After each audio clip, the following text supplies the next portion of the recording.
네, 오늘 요한계시록 10장 8절에서 11절 말씀을 우리가 같이 봉독을 했습니다. 지난 시간에 이제 7절까지 말씀을 상고했죠. 일곱째 천사가 소리내는 날, 이 일곱째 천사가 소리를 낸다. 그 이제 셋째화가 이루어지는 것이고, 그래서 일곱 진노의 나팔이 진노의 대접이 이제 쏟아지게 되어지는 것이죠.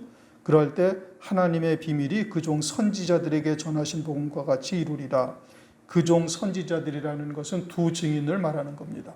두 증인이 환난 날에 1260일 동안 전 3년 반 동안 예언하는 말씀은 뭐냐? 이제 주님이 재림하신다는 얘기죠. 세상의 패권을 가진 자는 적그리스도요. 저건 그리스도가 아니고 그들이 지금 말하고 있는 표는 짐승표요. 666표고 그것을 받으면은 이제 영원히 하나님을 배도하는 자가 되어지고 영원한 멸망에 처해질 것이다. 이제 그것을 두 증인들이 환난 기간 동안 내내 외치는 거예요. 그리고 이제 그와 같은 그종 선지자에게 전하신 복음과 같이 되리라는 것은 주님이 재림을 하시면 이 땅에 그리스도의 나라가 이루어지고 주님이 만왕의 왕 만주의 주로 임하시면서 1000년 동안 친히 다스리시는 그리스도의 나라, 그것은 이사야서 35장이나 이사야서 65장에 말씀하시는 메시아 왕국이 이 땅에 펼쳐지게 되어지는 것이고 천년 왕국이 이 땅에 이루어지게 되어지는 것이죠. 그래서 그렇게 그리스도의 나라가 이루어지게 된다.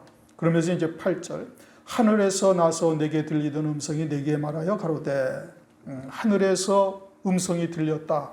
하늘에서 음성을 들은 것이죠.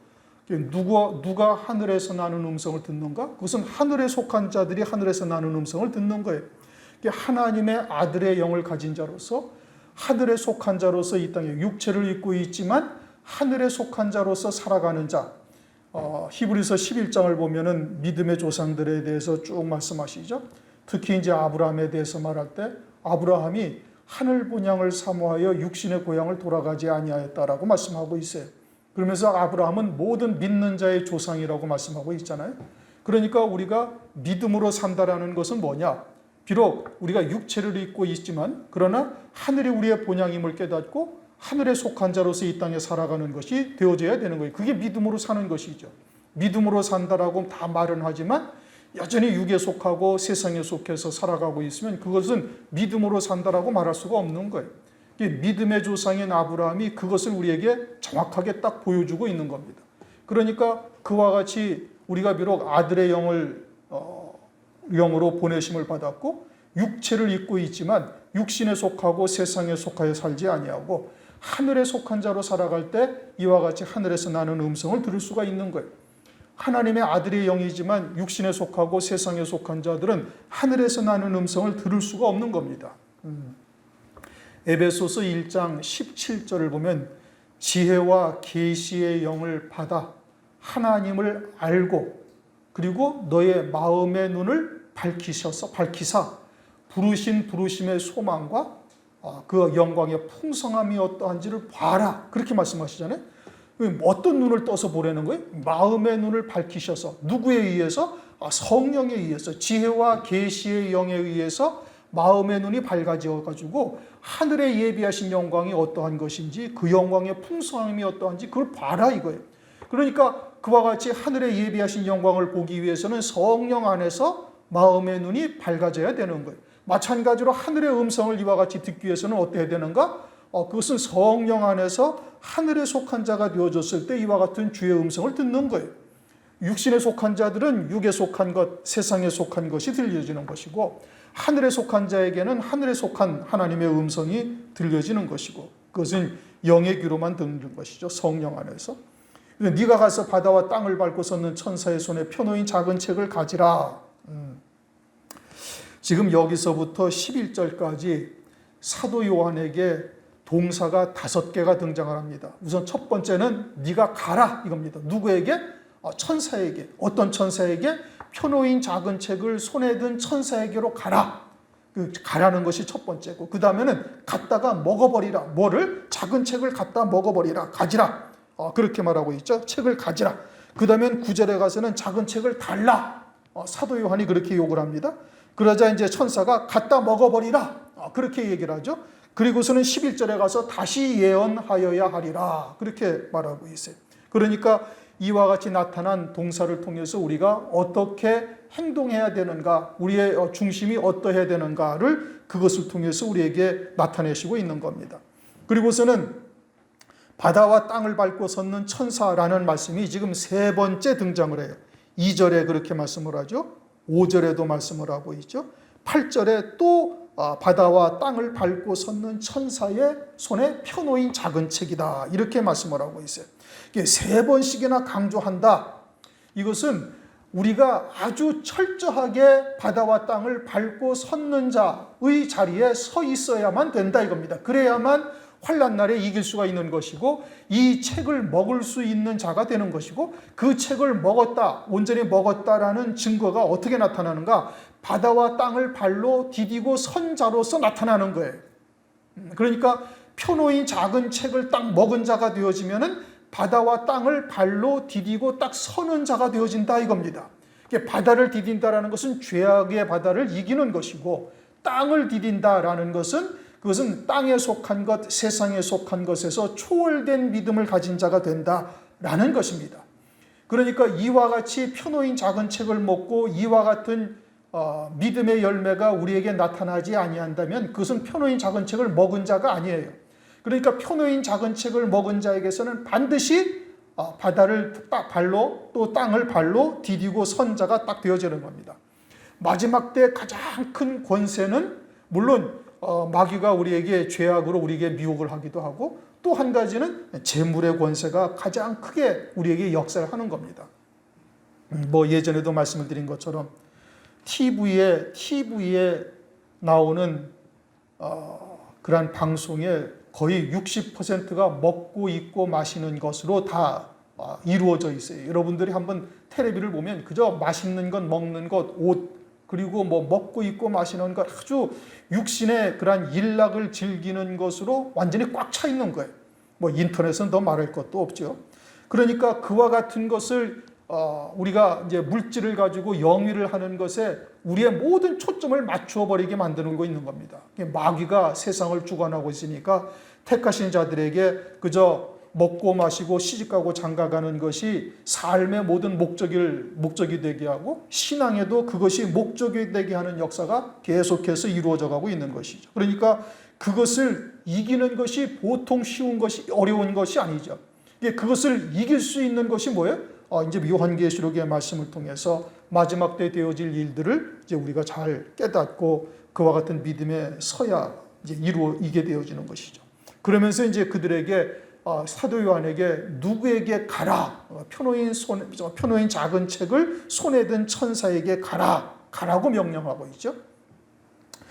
그 펴놓인 작은 책을 손에 든 천사는 이미 이제 10장 서두에서 우리가 상고했던 것처럼 힘센 다른 천사, 이게 결국은 두 증인이요. 또 환난 날에는 7 금촛대 교회의 사자 7 별들인 겁니다. 주님이 그 오른손으로 붙잡고 있는 7 별들이 이 7 별들에 의해서 세워진 7 금촛대 교회로 가라는 얘기예요. 그러면 거기에 가라는 얘기는 단순히 가서 말씀을 들으라 이런 의미가 아니고 그 교회에 속한 자가 되어져서 거기에서 이 말씀으로 양육되어져 가지고 그 배에서 이게 먹으면 어떠하다고요? 그 입에서는 꿀같이 달지만 배에서는 쓰게 된다. 그러니까 그와 같은 새 풀무의 연단의 과정, 이 반드시 필요하다라는 얘기고 그와 같은 과정을 그 7 금촛대 교회를 통해서 세워져야 된다라는 뜻을 담고 있는 거예요. 그러니까 가라는 것이 단순히 가서 말씀을 듣고 알았어. 그래서 지식으로 받고 있으면 된다는 얘기가 절대 아닌 겁니다. 그러니까 그 교회를 통해서 7 금촛대 교회의 사자, 하나님께서 그 오른손으로 붙들고 계시는 금촛대 교회의 사자를 통해서 거기에 다스림을 받고 통제를 받고 그 안에서 깨뜨려지고 부셔지고 그래서 그 말씀으로 인해서 떠나지 못하며 그 말씀에 붙들려서 거기서 완전히 깨뜨려지는 자가 되어져야 된다라는 뜻을 담고 있는 거예요. 그것이 배에서 쓰게 되는 과정을 견디고 이기는 자가 되는 것이죠. 그래야 환난 날에 예수의 증거와 하나님의 말씀을 해요. 목배임 받는 자리까지 갈 수가 있는 거예요. 그러지 아니하고 그냥 말씀을 듣고 예를 들어서 방송으로 듣고 알아서 그리고서는 완전히 별도의 신앙생활을 하고 있다면 그 사람들에게는 그와 같은 것이 지식으로 끝나지 절대 연단된 믿음으로 자리할 수가 없습니다. 그 믿음의 열매는 반드시 금초대 교회를 통해서 나타나게 되어져 있는 거예요. 그러니까 그 목사의 통제를 받고 그 목사의 주는 하나님의 말씀을 통해서 그리고서는 그 말씀에 붙들려 사는 자가 되어져야 그와 같은 과정을 이루게 되어지는 거예요. 여러분들이 여기 오지 않아도 이것은 인터넷 통해서도 얼마든지 방송을 듣고 말씀을 듣고 알을 수는 있어요. 그런데 그렇게 해서 혼자 다 동떨어져 있으면 아무도 여러분들을 간섭하거나 타치하지 않습니다. 그러니까 깨뜨려질 수가 없어요. 그리고서는 자기는 전부 다 스스로의 신앙을 합리화시킵니다. 인간은 누구나 여기에서 절대 벗어날 수가 없어요. 그러니까 하나님의 말씀을 아주 영적으로 분석을 하고 그리고 그 영의 상태를 알 수 있는 목사를 통해서 아주 연단된 믿음으로 세워지지 아니하면 환난 날에는 절대 이기지를 못하는 겁니다. 그러니까 어떻게 하라는 거예요? 금초대 교회로 가서 거기에 속해서 그 말씀의 제재를 받고 그 말씀에 의해서 깨뜨려지고 목사에 의해서 통제를 받고 그렇게 되어져야 환난 날에 순교를 할 수가 있고 두 증인으로서 사명을 가질 수가 있는 겁니다. 그게 가라는 얘기예요. 그래서 가서 어떻게 하는 거예요? 그 말씀을 먹어서 어떻게 돼? 입에서는 달지만 속에서는 쓰게 되는 과정을 잘 견디고 참고 인내하며 이겨나가야 되는 거예요. 그걸 이기지 못하면 어떻게 환난 날에 예수의 증거와 하나님의 말씀을 가지고서 목배임 받을 수가 있겠어요? 순교의 자리에 어떻게 갈 수가 있겠어요? 그거는 천부당 만부당한 일인 겁니다. 그러니까 그와 같은 곳으로 가라. 그 다음에는 바다와 땅을 밟고 섰는 천사의 손에 펴놓은 작은 책을 가지라 이겁니다. 가지라. 그러면 우리가 그것을 가지는 자인지 가질 자인지 아닌지를 어떻게 알아요? 히브리서 12장 23절을 보면 장자들의 총회가 있어요. 장자들의 총회. 이 첫째 부활의 영광을 입는 자들만이 장자들의 총회에 참여하는 것이죠. 하늘에 그와 같은 뜻이 하나님의 뜻이 이미 이루어졌고 그 창세로부터 예비된 영광이 있는 자들에게 성령께서 이와 같은 하나님의 말씀을 깨닫고 믿음으로 받을 수 있도록 은총을 베푸시는 겁니다. 마태복음 13장 13절에 천국의 비밀을 아는 것이 너희들에게는 허락되었으나 저들에게는 아니 되었다. 그러면 하나님의 말씀을 듣고 깨닫고 깨닫지 못함이 누구에 의해서 좌지우지되는 거예요? 하나님에 의해서, 성령에 의해서. 그러면 누구에게 하나님께서 그와 같은 영광이 예비되어져 있고 그 말씀을 믿음으로 받을 수 있게 하시요? 하늘에 그와 같은 영광이 예비된 자에게 믿음으로 받게 하시는 거예요. 그러니까 천국의 비밀을 아는 것이 너희들에게는 허락되었으나 저들에게는 아니 되었다. 누가복음 9장 45절에도 하나님의 비밀이 뜻이 저들에게는 감추인 바 되었다 이거예요. 그러니까 그들은 아무리 노력을 하고 알려고 하지도 않지만 한다고 해서 알 수 있는 것이 아니다 이겁니다. 앉아서 들어도 듣지 못하는 거예요. 그러니까 그냥 딴 생각이 계속 하고 여기 와서 그 설교를 이제 교회를 여기서 하면서 이전에 있던 분들이 몇 분 있었잖아요. 말씀도 들어가기 전부터 졸아요. 신기한 일이잖아요. 찬송할 때부터 졸아. 아주 이상한 일이잖아요. 그게 어떻게 가당치나 하겠어요? 여러분들 생각을 해봐요. 옆에서 막 박수치며 찬송하고 있어요. 그 소리가 다 들려. 그리고 마이크 소리가 이 스피커 소리가 뭐 작지는 않잖아요. 뭐 조용하게 들리는 것이 아니잖아요. 잔잔한 음악 깔아놓고 있는 거 아니잖아요. 저는 항상 예수의 피와 사박자 그 찬송을 꼭 부르기 때문에 그건 힘 있는 찬송이고 아주 뭐 크게 불러야 할 찬송이고 그렇거든요. 그런데 그때부터 졸아요. 예배 시작하면 또 졸아. 또 일어섰다가 앉으면 또 졸아. 말씀을 들어가면 1분도 안 돼서 딱 졸아요. 참 신기한 일인 거예요. 왜 졸아요? 마귀가 듣지 못하게 하는 거예요. 마귀의 종이 되어져 있으니까 마귀가 역사하는 대로 그리고선 온갖 잡생각들이 머릿속에서 왔다 갔다 하는 겁니다. 그러니까 아예 듣지 못하게 하나님께서 막고 있는 거예요. 듣지 못하게. 그러니까 결국은 듣지 못하고 그저 육신의 복 받는 말씀 찾아가지고 그냥 나가는 것이죠. 그러니까 들을 귀 있는 자들만 딱 듣는 거예요. 그러니까 구차하게 뭐 그 사람들한테 제가 전화가 나가지고 하이웨이 나가십니까? 안 합니다. 그런 거. 그래 하시라도 나갈 분은 그냥 가시면 돼. 뭐 그거에 대해서는 전혀 저는 미련 없어요. 들을 자만 듣는 것이지 이 길이 그냥 뭐 살살살 다독거리고 뭐 아이고 집사님 왜 그래요? 뭐 어쩌고 저쩌고 아니 뭐 이렇게 뭐 위로한다고 갈 수 있는 길입니까? 그런다고 들리는 말씀입니까? 아니에요. 들을 자만 딱 듣는 거예요. 그러니 가서 그 말씀을 책을 가지라. 누가 가지? 여기 해당되는 자들만 가지는 거예요. 해당되어지는 자들만 듣게 하시는 거예요. 들을 귀를 하나님께서 주시는 것이지 사람의 지혜 지식을 가지고 있다고 되는 것이 아니다 이겁니다. 9절 내가 천사에게 나아가. 그래서 이제 천사에게 나아가는 것이죠. 그러나 그 숫자가 한정되어져 있는 거. 여기 사도 요한은 14만 4천의 종의 이제 대표죠. 그것을 이제 사도 요한을 통해서 그림자로 계시하는 거예요. 그래서 이제 11장에 가면 이제 두 무리의 증인이 딱 등장을 하죠. 그런데 그 두 무리의 증인, 두 증인은 14만 4천으로서 딱 한정되어져 있습니다. 이제 순교할 숫자는 뭐 얼마인지 성경에 말씀하고 있지 않죠. 그러나 환난 날에 사역할 종들은 14만 4천으로 딱 한정되어져 있는 거예요. 그리고 14만 4천의 종들은 어린 양의 생명책에 농명된 자 가운데 선발을 하는 겁니다. 그러니까 1차적으로는 어린 양의 생명책에 그 이름이 농명이 되어야 되고, 어린 양의 생명책에 농명이 됐다는 것은 땅과 바다를 발로 디디고 선 자가 되어져야 그 책의 이름이 농명이 되는 거예요.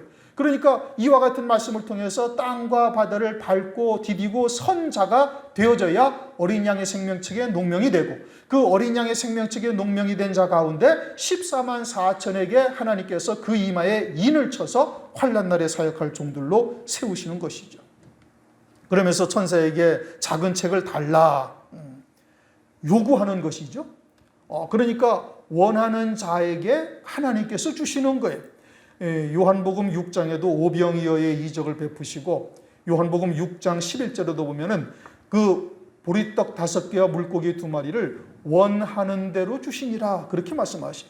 원하는 대로 2덩어리만 먹겠습니다 하면 2덩어리만 주는 것이고, 5덩어리와 물고기 2마리를 다 먹겠다고 원하는 자에게는 그렇게 주시는 것이고, 요한계시록 22장 17절 성령과 신부가 말씀하시기를 오라 하시는도다. 듣는 자도 오라 할 것이요 목마른 자도 올 것이요 또 원하는 자는 값없이 생명수를 받으라 하시더라. 그러니까 목마른 자, 갈급한 자, 또 원하는 자에게 하나님께서 이 생명수를 주시는 거예요. 그러니까 이 말씀이 아주 절박한 심령이 되어야 되는 겁니다. 그냥 지식적으로 요한계시록의 말씀을 어떻게 해석하는가 그래가지고는 절대 환난 날에 승리하는 자 될 수가 없어요. 그러니까 하나님의 말씀이 아주 절박한 심령이 되어져서 그 말씀을 원하고 또 원하고 사모하고 하나님께 부르짖어 간구하는 자들에게 하나님께서는 아주 생명수 같은 그와 같은 말씀으로 하나님께서 임하게 하시는 거예요. 그렇게 받아져야 그 신비에 새겨지게 되어지고, 그 말씀으로 채워지게 되어지고, 그 말씀으로 채워져야 환난 날에 그냥 말씀으로 그냥 줄줄줄줄 나오게 되는 것이고, 은혜 시대에도 그냥 건들면 그와 같은 하나님의 말씀이 나오는 거예요. 예를 들어서 그전에도 말씀드린 것처럼 스펀지가 물을 확 먹게 되어지면 그냥 건들면 물이 나와요. 그렇잖아요. 이제 그와 같은 상태가 되어질 때까지 하나님의 말씀으로 채우고 또 채워야 되는 거예요. 금년도 우리 교회의 표어가 뭐예요? 아구까지 채우려는 거예요. 하나님의 말씀이 아구까지 채워져야 되는 거예요. 성령의 은혜를 구하셔야 되는 겁니다. 그래서 천사가 가로되 갖다 먹어버리라. 믿음으로 하나 되어져야 되는 것이죠. 머리로 아는 것으로 끝난 자들은 그것은 절대 순교자의 명부에 들어갈 수가 없어요. 그러니까 말씀이 내게 생명이 되어야 된다라고 누누이 강조하죠. 내 영혼의 살과 뼈가 되어져야 되는 겁니다. 그냥 깨달아서 알았다 안 하는 정도가 아니라 그 말씀에 내 생명이 되어야 되는 것이고, 나의 가장 우선이 되어야 되는 거예요. 그럼 나에게 가장 우선이 됐다? 그러니까 땅과 바다를 디디고 선 천사와 같은 자리에 딱 서서 그 모습이 신앙생활을 하면서 그것이 나타나줘야 되는 거예요. 교회에서 그와 같은 신앙의 열매가, 믿음의 열매가 맺혀지지 아니하는데 밖에서는 됐다? 그거는 있을 수가 없는 일이에요. 그거는 천부당 만부당한 일인 겁니다. 그러니까 교회를 통해서 이게 하나님의 나라잖아요. 이거 하나님의 나라예요.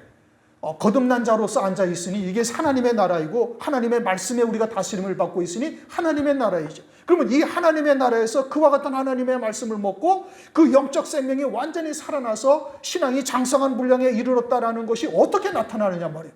이 믿음의 열매로 나타나는 거예요. 물질에 초월되어 있는 믿음의 열매가 나타나는 것이고 내 삶에 있어서 나는 영적인 생명으로 사는 자이니 예배가 가장 우선이고 그것은 그 어떠한 것으로도 회방받을 수가 없다라는 그와 같은 믿음이 딱 자리했어야 되는 것이고 그리고 그 예배에 아주 죽기 살기로 하나님 앞에 메어 달려야 되는 거예요. 그래야 주님의 음성이 들리는 것이지 그저 감나무 밑에 앉아서 감 떨어지듯이 떨어지시려면 떨어주시고 주시려면 주시고 마시려면 마시고 그렇게 해서는 죽을 때까지 하나님의 음성 못 듣습니다. 우리가 이 마지막 때 얼마나 절박한 중심이어야 되는지를 여러분들이 잘 기억하셔야 돼요. 하나님의 나라가 그렇게 대충 호락호락 그냥 설렁설렁 그렇게 들어갈 수 있는 나라가 절대 아닌 겁니다. 그러므로 갖다 먹어버리라. 그럼 먹는다라는 것은 내게 생명이 되어야 된다. 그럼 내게 생명이 되었으면 그것이 가장 우선이 된다라는 것이 내 믿음의 삶을 통해서 열매가 교회를 통해서 나타나져야 되는 겁니다.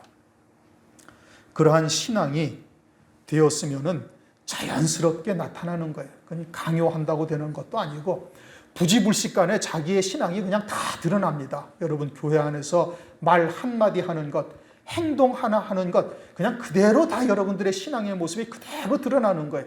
그런데 나는 그렇지 않고 나는 이제 순교자의 신앙에 섰습니다. 천부당 만부당한 일인 것이죠. 그래서 네 배에서는 쓰나 네 입에서는 꿀같이 달리라. 음식도 우리한테 소화가 되어져야 우리에게 살이 되고 피가 되고 뼈가 되는 것이잖아요. 하나님의 말씀도 마찬가지인 겁니다. 그것이 그와 같은 연단의 과정, 소화되는 과정이 반드시 있어야 되는 거예요. 그것은 금초대 교회 안에서 거기에 속한 자가 되어져 가지고 그 말씀의 통제를 받을 때 이루어지는 겁니다. 밖에 있으면은 알아도 요한계시록 말씀 듣고 나가서 나는 이제 요한계시록의 결론을 아니까 됩니다. 그 천만의 말씀이 그건 있을 수가 없는 일이에요. 하나님의 나라가 그렇게 호락호락하게 안다고 되어지는 일 같습니까? 절대 그렇지가 아니한 거예요. 교회 안에서 깨뜨려지고 부셔지고 그리고 말씀에 붙들려 사는 삶의 모습이 자기가 깨뜨려져도 그래도 그 교회를 떠나지 못하고 말씀에 붙들려서 나오는 모습이 보여져야 그게 깨뜨려진 것이지. 그러지 아니하고는 어떻게 그게 깨뜨려진 거예요? 부셔진 것이 아니지. 하나님의 말씀에 순종하는 것이 아니지. 그리고선 전부 다 스스로는 다 합리화시키는 것이죠. 여러분 교회 다니는 사람 누구에게나 물어보세요. 다 믿음이 있어요. 믿음 없다는 사람 하나도 없습니다. 다 자기 믿음이 다 당당하다고 얘기를 해요. 목사가 보기에는 전혀 아니거든. 하나님이 보시기엔 더하죠. 그런데 본인 스스로는 다 자신은 믿음이 있다라고 얘기를 한단 말입니다. 다 합리화시키는 거예요. 그래가지고는 환난 날에 절대 이기는 자가 되지를 못하는 겁니다. 그러니 그와 같은 연단의 과정, 불같은 시련의 과정을 반드시 거쳐나가야 되는 것이고 그렇게 해서 이기는 자가 되어져야 환난 날에 그래야 승리할 수가 있는 것이고 그래야 환난 날에 그나마도 한때 두때 반때 하나님께서 또 환난을 통해서 정결케 하시는 역사를 또 이길 수 있어야 되는 거예요. 이 절대 그저 거저 얻어지는 것이 아닙니다. 하나님의 나라가 그냥 대충대충 설렁설렁 되는 것이 아니라 하나님은 공의의 하나님이시다. 이거 절대 잊어서는 아니 되는 겁니다. 그렇게 되어지면 입에서는 꿀같이 단다. 요한복음 16장 21절 여자가 해산하게 되면 그때가 이르렀으므로 근심하나 아이를 낳으면 세상에 사람 난 기쁨을 인하여 그 고통을 다시 기억지 아니한다. 여자분들은 아이를 낳으시는 분들은 다 아시겠지만 남자들은 잘 모르겠지만은 그게 해산의 고통이 가장 큰 고통이라고 그러잖아요. 그런데 그 해산의 고통이 그렇게 큰 고통인데 또 아이를 임신한단 말이에요. 또 낳고 옛날에는 6명, 7명은 보통 나왔잖아요. 8명은 그냥 기본으로 나왔어요. 그러니까 아이를 낳은 그 생명을 낳은 기쁨이 워낙 크다 보니까 아이를 낳고 나서는 그 고통을 잊어버리는 거예요. 그러니까 또 아이를 베고 또 아이를 베고 또 아이를 베고 그런다 이겁니다. 환난 후에 환난 날에 겪는 고통은 잠깐이다 이거예요. 그리고 환난 후에 그로 인하여 누리게 되어지는 영광은 어마어마한 거예요. 사도 바울이 고린도후서 12장을 보면 셋째 하늘에 올라가서 내가 가히 이룰 수 없는 것을 거기서 보고 온 거예요. 그럼 뭘 봤을까요? 사도 바울에게 예비된 영광이 뭐예요? 새 예루살렘 성 영광이. 하나님의 영광과 하나가 되어져서 그리스도와 함께한 후사가 되어 영광을 누리는 거예요. 그러니 죄인이요 그저 죄악을 물마시듯 하며 사는 우리들이죠. 예수 그리스도를 믿는다고 해서 그다음부터 무슨 믿음의 열매들이 즉각즉각 맺히고 주님이 원하시는 것대로 믿음으로 살아가고 있습니까? 그렇지 못하잖아요. 우리는 첫째 부활이라는 영광이 얼마나 큰 건지를 알고 그 영광을 위해서 예비된 자들이라는 것을 알면서도 그러면서도 넘어지고 실수하는 것이 우리들인데, 그런데 그러한 존재들을 위해서 하나님이 하나님의 영광을 함께 누릴 수 있는 자가 되게 하신다. 이것은 사도 바울이 보고 와서 그것을 감히 말할 수가 없는 거예요. 어떻게 죄악을 물마시듯 하는 하나님의 자녀들이 그 영광에 이르게 되어진다고 말하면 누가 믿을 자가 있겠어요? 그러니까 하늘에서 본 것을 가히 내가 사람들에게 그것을 갖다가 이르지 못할 것이다. 사도 바울이 그걸 보고 온 겁니다. 그러니 그와 같은 영광이 요한계시록을 통해서 이제 우리에게 드러나게 되어졌으니 그와 같은 영광을 바라보고 있는 우리들에게는 그것이 꿀같이 단 거예요. 시편 19편 10절을 보면 송이꿀보다 하나님의 말씀이 더 달도다. 여러분들이 지금 이와 같은 요한계시록의 말씀과 환난 후에 누리게 되어질 이와 같은 첫째 부활의 영광이 어떠한 것인지, 이러한 말씀이 내게 송이꿀과 같은 것과 비교할 수 없이 더 내게 단 것으로 느껴지지 않으면 거기에 해당되지 아니하는 겁니다. 무슨 얘기인지 아시겠습니까?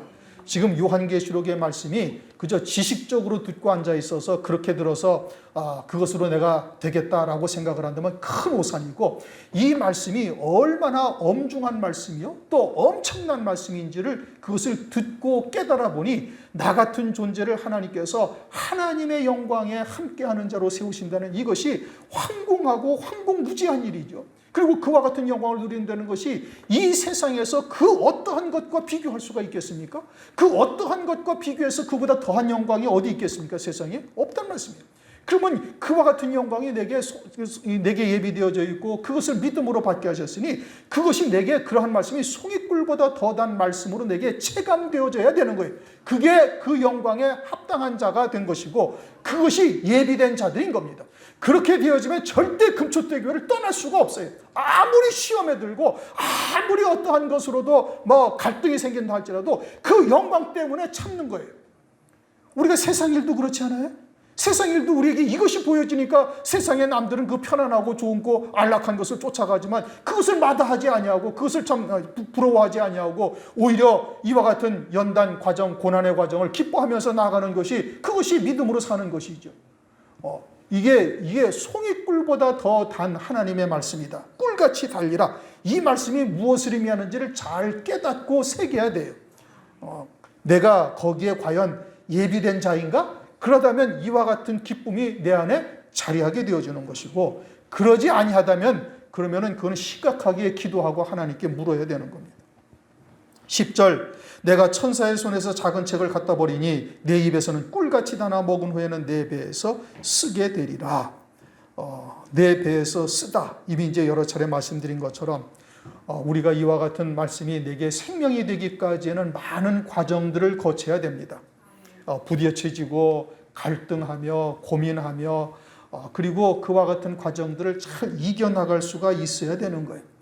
그러니 우선 우리에게 그것이 깨닫게 하셔서 내게 소망이 되게 하셨다는 이것은 어마어마한 하나님의 은혜인 것이고, 그러면 그것을 잘 이겨나갈 수 있도록 믿음으로 아주 확고히 딱 자리 잡아야 되는 것이고, 성령으로 우리의 신비에 완전히 새겨져서 그것을 이제는 손으로 만진 바까지 되어질 것을 위해서 하나님 앞에 기도하셔야 되는 거예요. 이게 진짜 부르짖어 기도해야 할 문제인 겁니다. 그것이 내게 확신으로 딱 자리 잡게 되어지면 어떠한 것도 다 이겨나갈 수가 있고 그 어떠한 것에도 아주 생명을 딱 걸어버릴 수가 있는 거예요. 그 말씀을 위해서.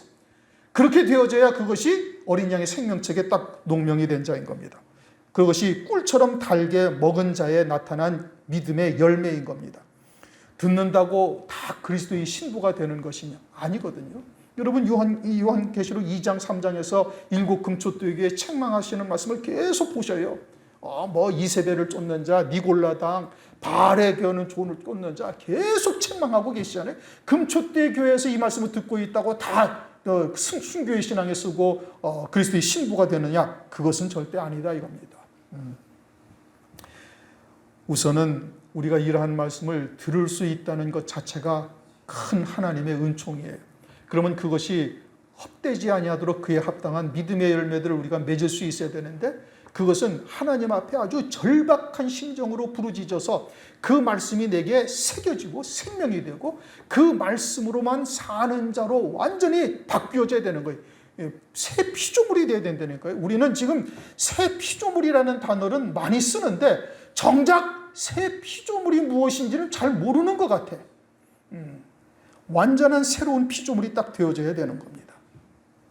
11절, 저가 내게 말하기를 네가 많은 백성과 나라와 방언과 임금에게, 이미 이제 말씀드린 것처럼 많은 백성과 나라와 방언과 임금에게라고 말씀하고 있어요.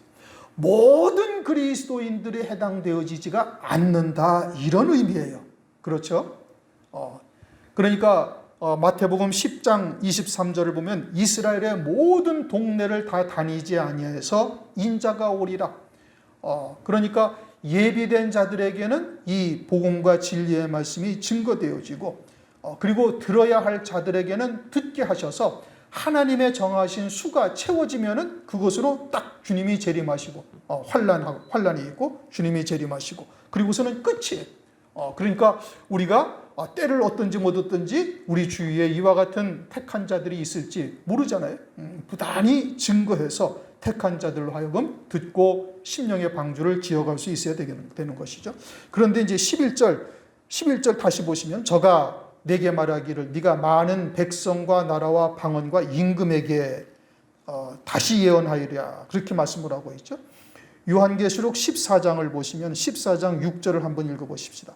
14장은 14만 4천의 종들의 자격과 그들이 하는 일들에 대해서 말하는데, 이제 6절에 예언하는 것을 말씀하고 있어요. 14장 6절, 또 보니 다른 천사가 공중에 날아가는데 땅에 거하는 자들 곧 여러 나라와 족속과 방언과 백성에게 전할 영원한 복음을 가졌더라. 아멘. 뭐가 다르죠? 11절 말씀과 다른 게 하나가 있어요. 뭐가 달라요? 임금이라는 단어가 14장에는 없어요. 그렇죠? 그러면 여기서는 10장 11절에는 임금에게 다시 예언하여야 하리라, 왕들에게 예언하여야 하리라, 이런 의미거죠. 왕에게 예언하여야 하리라. 그러면 두 증인이 활동할 당시에 세상에 통치를 하는 자는 누구죠? 적그리스도가 통치를 하고 있는 거예요. 그러면 그들 앞에서도 뭘 얘기하는 거예요? 주의 재림과 저놈은 적그리스도요, 그 표는 짐승의 표요, 그것을 받는 자는 하나님을 대적하는 큰 성 바벨론이요 음료교회가 될 것을 외치는 것이, 이것이 다시 예언하는 거예요. 이미 이제 사도행전 2장 17절 18절은 우리가 이미 이제 여러 차례 상고했죠. 사도행전 2장 17절은 오순절 성령의 역사예요. 그래서 모든 육체에게 내 영을 부어주리니 너희 자녀들은 예언할 것이요 청년들은 환상을 볼 것이요 늙은이는 꿈을 꾸리라.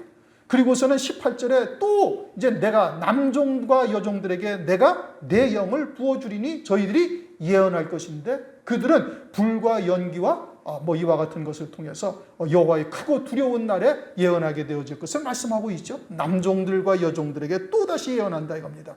그것은 17절에서 자녀의 신앙, 그 다음에 청년의 신앙, 그 다음에 장로, 늙은이, 아비의 신앙을 넘어선 자들에게 또다시 내 영을 부어주어서 남종과 여종들로 세워서 그들이 다시 예언하는 것을 말하는 것이고, 그들은 14만 4천의 종들을 말씀하고 있는 거예요. 남종들과 여종들을 말씀하고 있죠.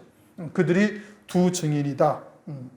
우리가 이미 이제 여러 차례 상고해 봤던 바인 겁니다. 그들이 다시 예언하여야 하리라. 다시 예언한다? 그러면 처음에 예언한 것은 초림하신 그리스도를 예언하는 거예요. 그분이 메시아요, 독생자로서 우리의 죄와 허물을 위하여 구속하시는 속죄의 은혜를 우리에게 은총을 베푸신 분이고, 그를 통해서 믿는 자에게 성령이 임하셔서 은혜 시대에 영생의 열매를 맺는 자가 되는 것, 이게 예언한 것이고, 그건 사도행전 2장 17절이죠. 그리고는 사도행전 2장 18절의 예언은 그것은 주의 재림의 때를 예언하는 것을 말하고 있는 겁니다. 그것은 펴놓인 작은 책을 먹고 예언하는 것이고, 말세의 환란과 주의 재림과 첫째 부활의 영광에 대해서 예언하게 되어지는 것이죠. 은혜 시대에는 구원의 복음과 은혜의 복음을 예언하는 것이에요. 마지막 환란의 때에는 영광의 복음을 예언하는 것입니다. 그러니까 마지막 때에 예언하는 것은 전혀 다른 것이죠. 그리고는 요한복음 4장을 보면 심는 자와 거두는 자가 다르다라고 말씀하고 있잖아요. 말세에 예언하는 종들은 14만 4천의 종들이고 그들은 환란날에 하나님의 인을 이마에 맞은 종들이 예언하는 거예요. 지금의 목사들이 아닌 겁니다. 그러니까 환란날에 예언할 말씀을 가진 종들이 예언하는 것이고 그 예언의 말씀은 이 표노인 작은 책이 환란날에 예언할 예언의 말씀인 것이고 이것이 이 마지막 때 이루실 하나님의 구원의 뜻을 택한 백성들에게 증거하시는 겁니다. 재림하시는 주님을 맞이할 수 있도록 그리스도의 신부로 맞이할 수 있도록 예언하는 말씀, 그것이 그들이 예언할 말씀인 것이고 이미 이제 오늘날 우리들에게 이와 같은 말씀이 표노인 작은 책이 되어졌으니 우리가 듣고 깨닫고 그리고 그 말씀이 내게 생명이 되기를 위해서 부단히 아주 절박한 심정으로 하나님께 기도하고 그리고 그와 같은 믿음의 자리에 서 있음이 교회를 통해서 그 영생의 열매가 나타날 수가 있어야 되겠습니다. 기도하시겠습니다. 하나님 아버지 감사합니다. 오늘도 요한계시록 10장 8절 이하의 말씀을 통해서 사도 요한에게 가서 책을 가지고 달라 하고 또 갖다 먹어버리고 그리고 다시 예언하여야 하리라 하시는 이와 같은 말씀을 통해서 우리가 어떠한 중심으로 하나님의 말씀을 받아야 될 것이고 또 어떻게 하여야 이와 같은 말씀이 우리에게 온전히 생명이 되는 것이고 이와 같은 마지막 때에 사역할 종으로 어떻게 쓰임받는지를 깨닫게 하심을 감사를 드립니다. 우리가 단순히 지식으로 받는 것이 아니라 우리에게 생명이 될 수 있도록 우리에게 은혜를 더하여 주시옵소서. 원하는 자에게 주신다고 말씀하셨사오니 생명수가 되신다고 말씀하셨사오니 우리가 간절히 부르짖어 기도할 때 우리의 신비에 온전히 새겨질 뿐 아니라 이제는 그러한 하나님의 말씀이 아구까지 채워져서 어디서든지 이 생명의 빛이 증거되어질 수 있도록 역사하여 주시옵소서. 예수 그리스도 이름으로 감사하며 기도드립니다. 아멘.